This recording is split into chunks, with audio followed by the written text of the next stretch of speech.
The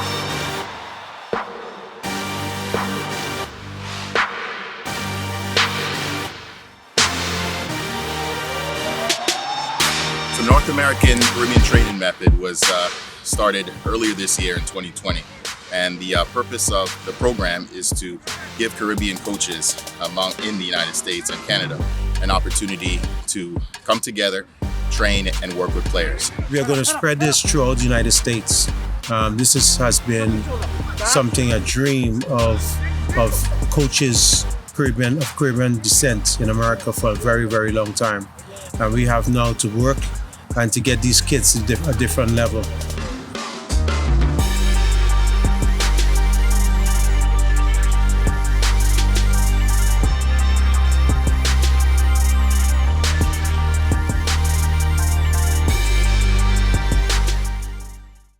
Good morning and welcome to the Black Soccer Membership Association podcast. My name is Justin Reed. I'm going to be your host for today. I've got two special guests with me today, Wendell Moore and Shaquille McCletchy.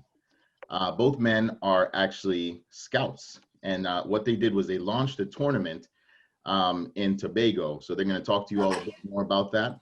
They have also done a showcase as well, and it's going to be just an outstanding conversation with these guys. So Shaquille, Wendell, I was hoping you guys can elaborate a bit more in terms of the program that you guys offer. Wendell, you want to go first? Just elaborate, because I know you're more expert on the scouting part. No. First, let me just explain who we are. My name is Wendell Moore, formerly Tobago, Trinidad Tobago, former Trinidad Tobago International, came on a soccer scholarship, and basically trying to give back to the community, especially Tobago, sometimes less fortunate in some scouts coming more to Trinidad and not seeing Tobago. So we tried to, I did it a couple of years, and then I got Mr. McClatchy involved. I actually did a showcase down there that exposed Shaquille to a soccer scholarship in the US. So I started back, and then we start teaming up now to see how best we could give back to the community and give back to the kids of Trinidad and Tobago, to be specific. That's it. I am also a soccer coach. I did a director of coaching course and different coaching things, and from experience. So we have the scouting eyes through our mentor, Bertie Sinclair, things like that. So Shaquille, introduce and give more information, please. Yeah, and that's true. I was identified through Wendell, knowing what he has been doing for a very long time, and just trying to take the organization, or the idea rather, to now a professional standard. 2 years ago, we started the Tobago Youth Football League, which is a non-profit organization registered. The aim of that organization is to help develop and harness the youths on the island. So we does a lot of things like this college showcase, youth tournaments, youth league, and all these different stuff. And we donate a bunch of different gears and stuff to all the clubs on the island. So stuff like that. So what I do now currently, I direct one of the top soccer clubs here in New York City. That's what I do for work right now. I used to coach at the college level as well. So yeah, that's basically me in a nutshell, trying to help develop, young talent and, give them different opportunities like what Wendell offered to me back in the days. So yeah, we're just trying to, put everything at a more professional level now. So let me ask you a question. How'd you guys transition into coaching, into scouting? What do you all see is the difference between the two when you're taking a look at players or when you are developing players? So from a developmental perspective, I think it's two different ball games. Mm-hmm. You have to know the key attributes to that player, and know where exactly that player wants to be. From a developmental perspective now, it's more so developing the player, developing human beings rather, teaching them those different particular skills to life on and off the field. So in Yeah, terms of like, I just, go ahead, Wendell.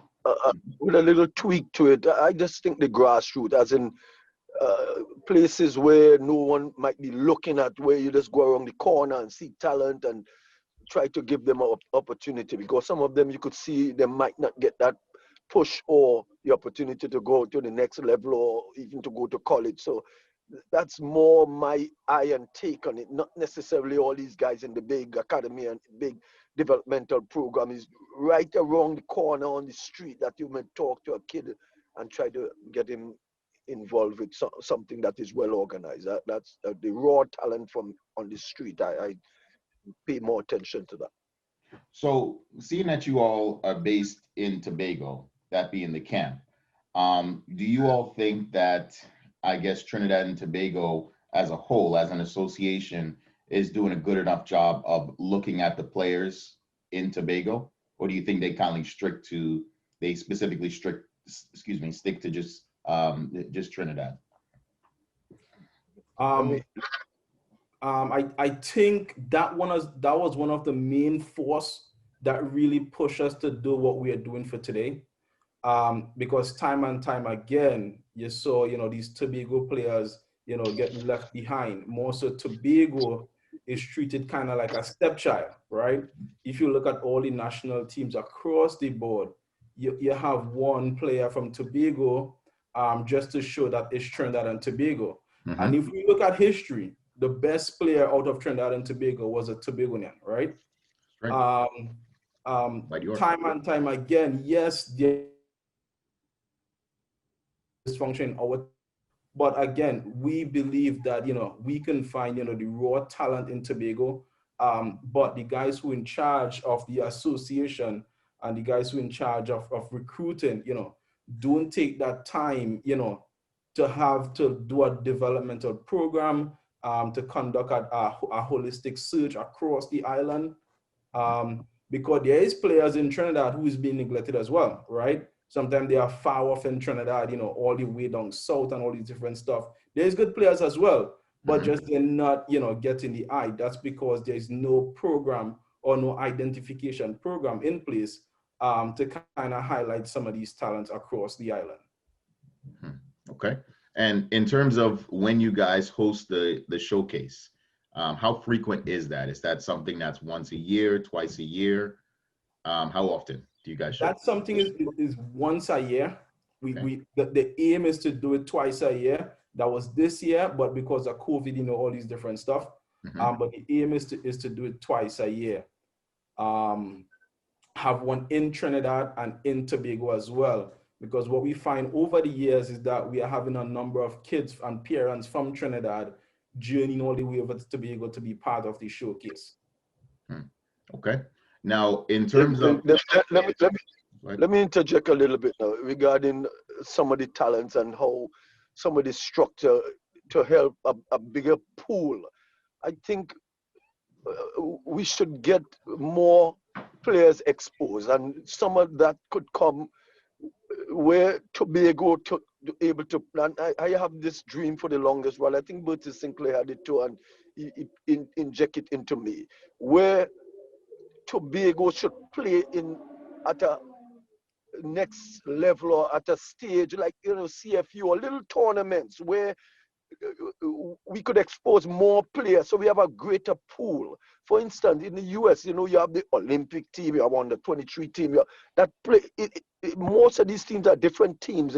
The World Cup team will be a different stage of a different type of players or number of players that play in with the Olympic team, and all of them could interrelate, or the pool could get bigger. So if we expose Tobago, which I am saying for the longest while, put them in some of these tournaments, where the Trinidad don't have to go to all the big tournaments, but Tobago now, even if we had to bring some players from Trinidad over, one or two, but this one will be a Tobago competition where Tobago players get exposed. Again, they will start getting beaten at first, they will get some good goals, but after a time they will develop and will get up to speed. But the number, the pool, the pool of players will expose and get more players for when we're ready for the national team, for Olympic, for World Cup qualifiers. We have more numbers to choose from. So those are the little things that always, play on my mind, how we get Tobago involved, that I think we need to expose more players, man, more players. So that's my take on that. But I mean, what do you guys think is the problem? Like, why is it that we know Dwight York is, arguably the best player to come out of Trinidad and Tobago? He's from Tobago. What do you think is the issue? Like, why is it that Trinidad, their scouts don't seem to want to go over to Tobago and evaluate these players? Go ahead, Jim. No, again, let me do a quick note. Again, that will be some of the problem where even Dwight might not pay attention to that, to stamp the authority, to say something like what I just said, where get Tobago involved, let me see, expose their talent, because say Signal is senior comprehensive. Back in the day, they used to get 100-0, 100-0, but after time, they develop and start winning into calls. So it wouldn't stay one way forever. So Dwight and these guys are the people in them to come and say, have Tobago play in some of these tournaments alone. Guadeloupe and, as you know, them interrelated with France and different things like that, and them just play in tournaments alone. So we could play alone. Again, we would lose at first, but we would get up to speed as we go. Go ahead, Tanti. What I think is the problem is that at a national level, we do have a identification program in place for locals, for kids across the board. Maybe they have tried it in the past and it maybe wasn't successful because of financial or whatever the case is. But to my knowledge, there isn't an identification program locally in Trinidad and Tobago. Maybe there's one in Trinidad, but there's none in Tobago.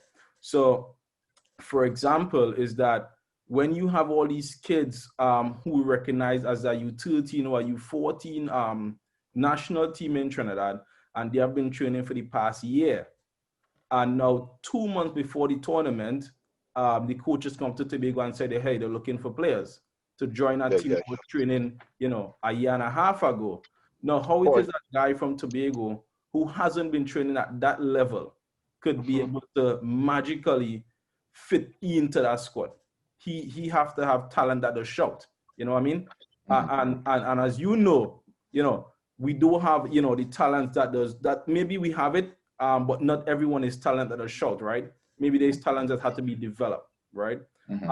So if we have that type of system in Tobago, that we could, continue developing the players at the same speed as the guys in Trinidad, then only then Tobago players could really get a fair shot at the national team.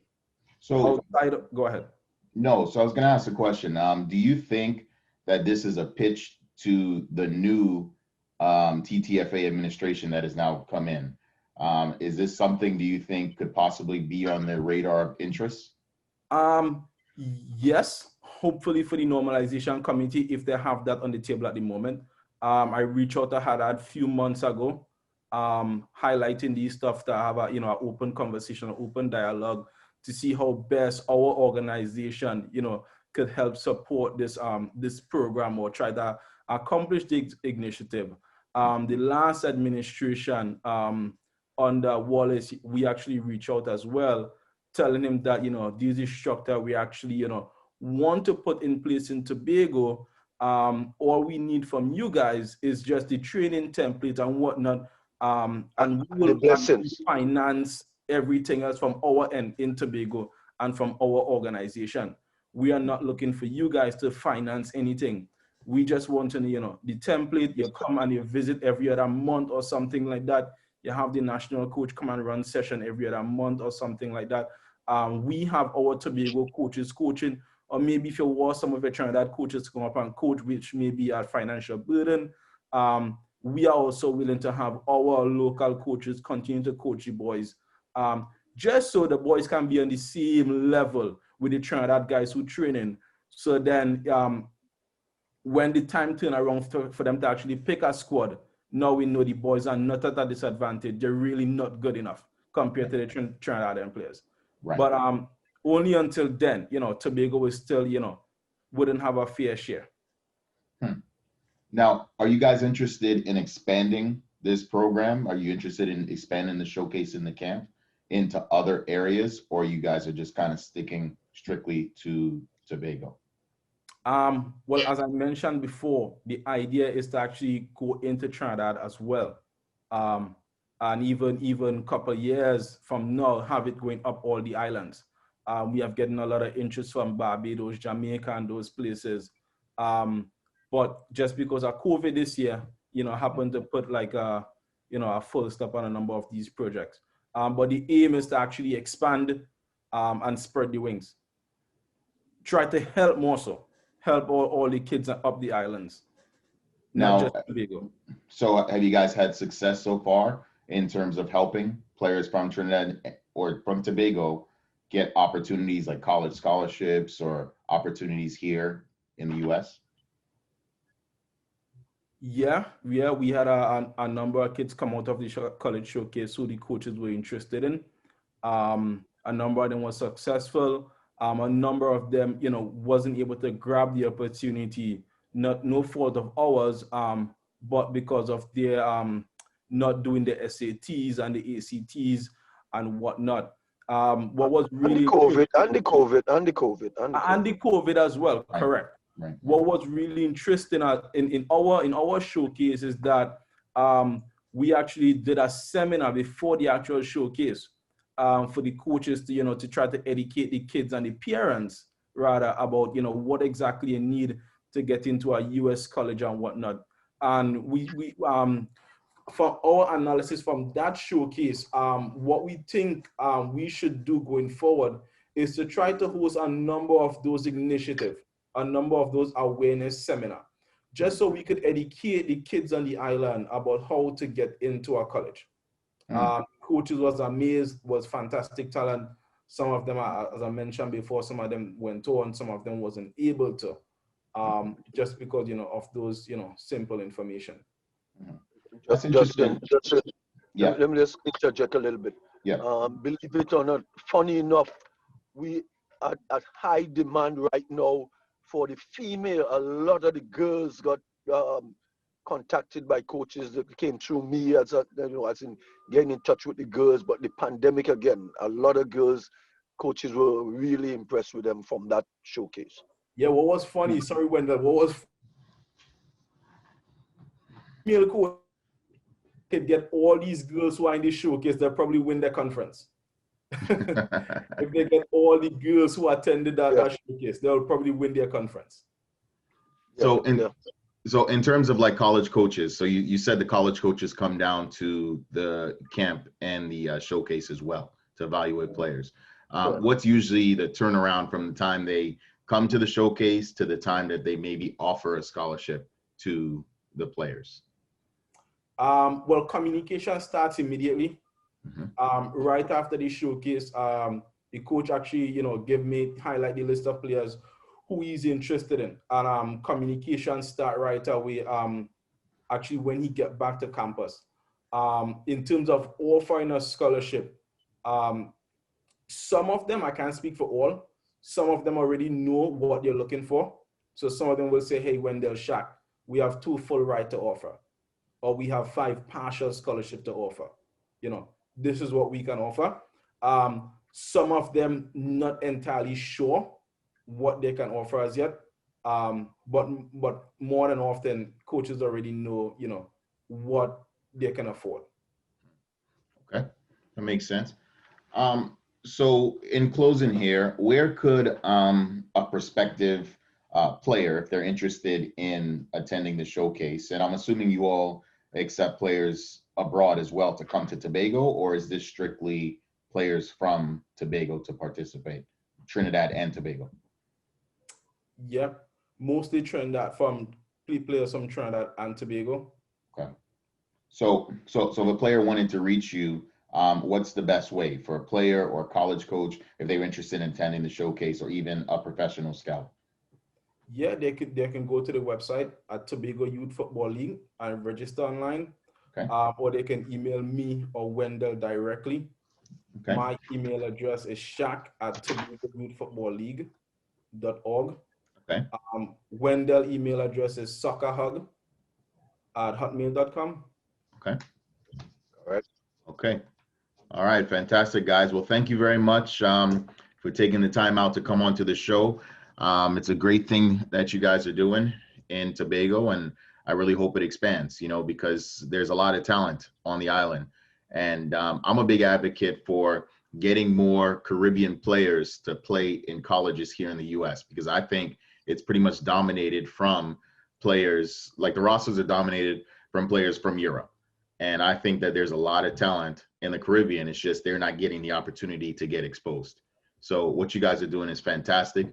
I support you guys as much as possible, 1,000%. And of course, please let us know as an association what we can do to help you guys in the future. All right, thank you, Justin. Thanks for the time. Thank you. Thank you very much. Okay, Wendell, take care. Take care, Shaq. You guys have a good rest of the day. Thank you. All the best. All All the right. best. Thank you.